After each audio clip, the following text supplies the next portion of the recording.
हिमाचल प्रदेश में पंचायत चुनाव पर संग्राम।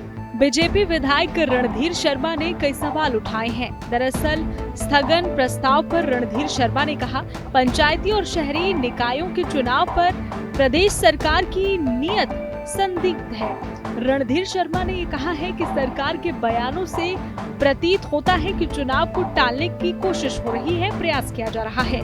उन्होंने कहा कि सरकार को जनता का डर है। पूरे कार्यकाल में विकास के नाम पर कुछ नहीं किया गया, ना चुनावी वायदे पूरे हुए, ना ही गारंटियां लागू हुई।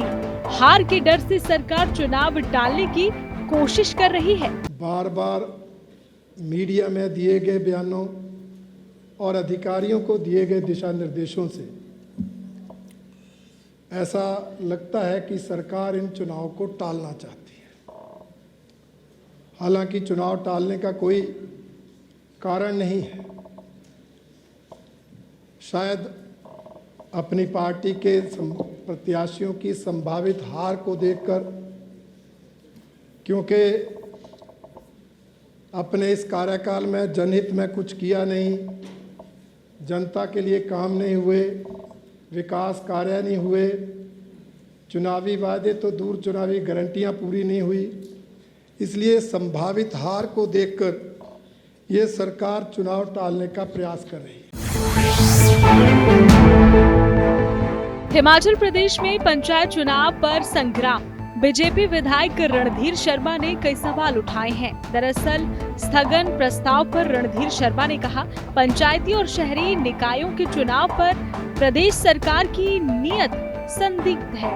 रणधीर शर्मा ने ये कहा है कि सरकार के बयानों से प्रतीत होता है कि चुनाव को टालने की कोशिश हो रही है, प्रयास किया जा रहा है।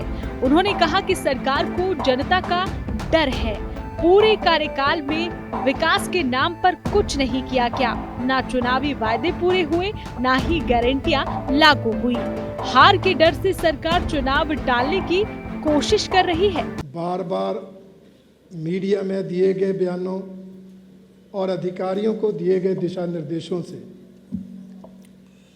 ऐसा लगता है कि सरकार इन चुनाव को टालना चाहती है। हालांकि चुनाव टालने का कोई कारण नहीं है। शायद अपनी पार्टी के प्रत्याशियों की संभावित हार को देखकर, क्योंकि अपने इस कार्यकाल में जनहित में कुछ किया नहीं, जनता के लिए काम नहीं हुए, विकास कार्य नहीं हुए, चुनावी वादे तो दूर, चुनावी गारंटियां पूरी नहीं हुई, इसलिए संभावित हार को देखकर ये सरकार चुनाव टालने का प्रयास कर रही है।